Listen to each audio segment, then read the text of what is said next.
ओम Shanti. Good morning everyone.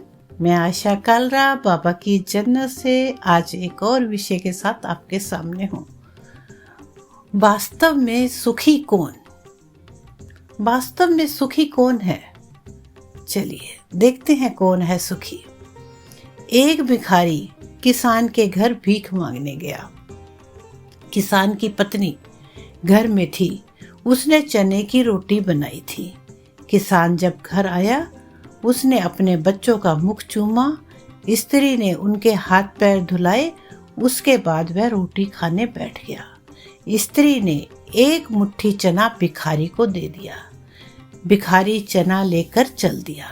रास्ते में भिखारी सोचने लगा, हमारा भी कोई जीवन है। दिन भर कुत्ते की तरह भीख मांगते रहते हैं, फिर स्वयं खाना बनाना पड़ता है। इस किसान को देखो, कितना सुंदर घर है। घर में पत्नी है, बच्चे हैं, अपने आप अन्न पैदा करता है, बच्चों के साथ प्रेम से भोजन करता है। वास्तव में सुखी तो यह किसान है। इधर वह किसान रोटी खाते खाते अपनी पत्नी से कहने लगा, नीला बैल बहुत बूढ़ा हो गया है, अब वह किसी तरह काम नहीं देता।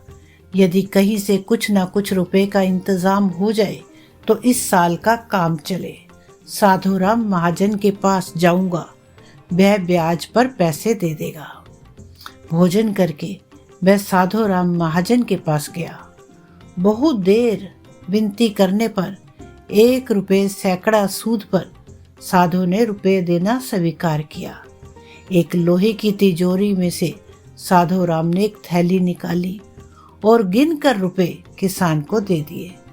रुपए लेकर किसान अपने घर को चला।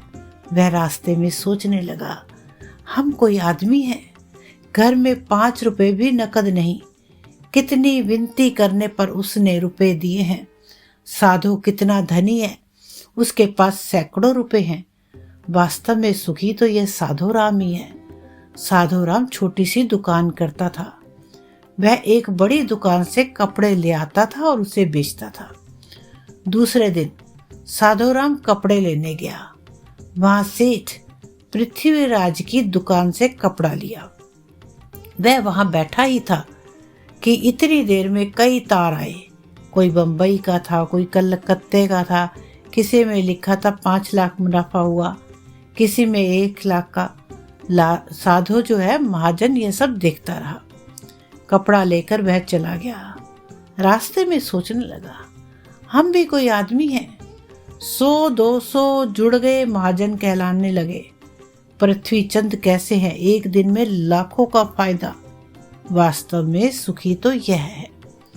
उधर पृथ्वी चंद बैठा ही था कि इतने ही में तार आया कि 5 लाख का घाटा हुआ। वह बड़ी चिंता में था कि नौकर ने कहा, आज लाट साहब की राय बहादुर सेठ के यहाँ दावत है, आपको जाना है। गाड़ी तैयार है। पृथ्वीराज गाड़ी पर चढ़कर राय बहादुर की कोठी पर चला गया। वहां सोने चांदी की कुर्सियां पड़ी थी। राय बहादुर जी कलेक्टर कमिश्नर हाथ मिला रहे थे राय बहादुर जी से। बड़े बड़े सेठ खड़े थे। वहां पृथ्वीचंद सेठ को कौन पूछता। वह भी एक कुर्सी पर जाकर बैठ गया। लाट साहब आए, राय बहादुर से हाथ मिलाया, उसके साथ चाय पी और चले गए। पृथ्वीचंद अपनी गाड़ी से लौट रहा था। रास्ते में सोचता आता है, हम भी कोई सेठ हैं, 5 लाख के घाटे से ही घबरा गए। राय बहादुर का कैसा ठाठ है। लाट साहब उनसे हाथ मिलाते हैं। वास्तव में सुखी तो यही हैं। अब इधर लाट साहब के चले जाने पर राय बहादुर के सिर में दर्द हो गया। बड़े बड़े डॉक्टर आए। वे एक कमरे में पड़े थे। कई तार घाटे के एक साथ आ गए। उनकी भी चिंता थी, कारोबार की भी याद आ गई। वे चिंता में पड़े थे। तभी खिड़की से उन्होंने झांक कर नीचे देखा। एक भिखारी हाथ में एक डंडा लिए अपनी मस्ती में जा रहा था। राय बहादुर ने उसे देखा और बोले, वास्तव में सुखी तो यही है। इसे ना तो घाटे की चिंता न मुनाफे की फिक्र।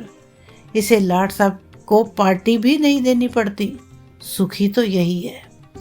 हम एक दूसरे को सुखी समझते हैं, पर वास्तव में सुखी कौन है, इसे तो वही जानता है जिसे आंतरिक शक्ति है, जिसे आंतरिक सुकून है। आप चाहे भिखारी हो चाहे करोड़पति हो, लेकिन आपके मन में जब तक शांति नहीं है तब तक आपको सुकून नहीं मिल सकता। जिसके मन में शांति है सुखी वही है। ओम शांति।